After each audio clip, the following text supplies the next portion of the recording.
মাখা সন্দেশ তো অনেক খেয়েছেন, একবার পাকা আম দিয়ে মাখা সন্দেশ করে খেয়ে দেখুন, মুখে লেগে থাকবে। নমস্কার বন্ধুরা, নতুন একটা রেসিপি দেখার জন্য আপনাদের সকলকে জানাই স্বাগত। আজকে পাকা আম দিয়ে করে দেখাবো মাখা সন্দেশ। বানানো কিন্তু খুবই সোজা আর খেতে কিন্তু খুবই ভালো লাগে। তো চলুন আজকের রেসিপিটা শুরু করি। মাখা সন্দেশ তৈরি করার জন্য এখানে আমি 500 গ্রাম হিমসাগর আম নিয়ে নিই। আমগুলোকে খুব ভালো করে ধুয়ে নিয়েছি, এখন আমি কেটে নিচ্ছি।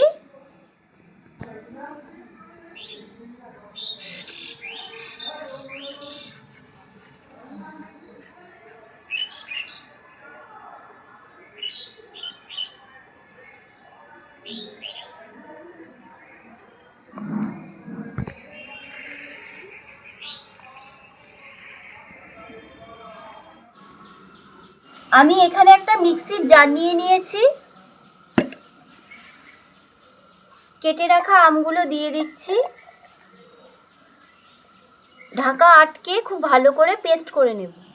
দেখুন আমটা খুব ভালো করে পেস্ট করে নিয়ে চলে এসেছি। এই দেখুন,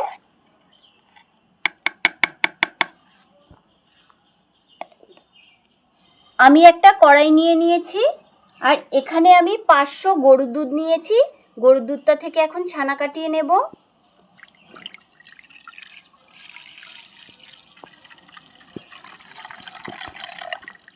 দুধটা এখন ফুটিয়ে নেব। দুধ ফুটে উঠেছে, এখন এক ঢাকনা ভিনিগার দিয়ে দিচ্ছি। ভিনিগার দিয়ে আস্তে আস্তে এইভাবে নাড়তে থাকবেন, দেখবেন দুধ থেকে ছানা কেটে গেছে। ছানা কেটে গেছে, এখন ছানাটা জলটা ঝরিয়ে নিচ্ছি। যেহেতু ভিনিগার দেওয়া হয়েছে, কিছুটা জল দিয়ে ছানাটা খুব ভালো করে ধুয়ে নেব। ধুয়ে নিয়েছি, একটা কড়াইয়ের মধ্যে নিয়ে নিয়েছি, পেস্ট করা পাকা আম দিয়ে দিচ্ছি। 1 প্যাকেট গুঁড়ো দুধ দিয়ে দিচ্ছি, পরিমাণ মতন চিনি দিয়ে এখন খুব ভালো করে একটু মেখে নেব।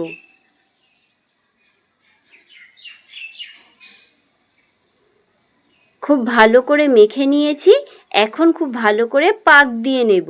আর অনবরত কিন্তু এভাবে নাড়তে হবে।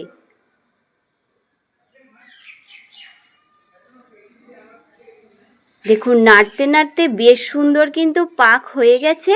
এখন আমি নামিয়ে নিচ্ছি, একটা কাচের বাটির মধ্যে রেখে খুব ভালো করে ঠান্ডা করে নেব। খুব ভালো করে ঠান্ডা করে নিয়েছি, এখন কেটে কেটে প্লেটের মধ্যে সাজিয়ে নিচ্ছি।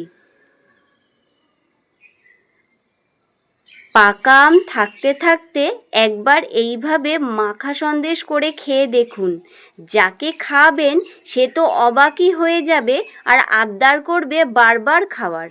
আজকের রেসিপিটা আপনাদের কেমন লাগলো অবশ্যই কমেন্ট করে জানাবেন। যদি ভালো লেগে থাকে লাইক, শেয়ার, কমেন্ট, সাবস্ক্রাইব করে আমাদের পাশে থাকবেন। আজকের মতন এই পর্যন্ত। ভালো থাকবেন, সুস্থ থাকবেন।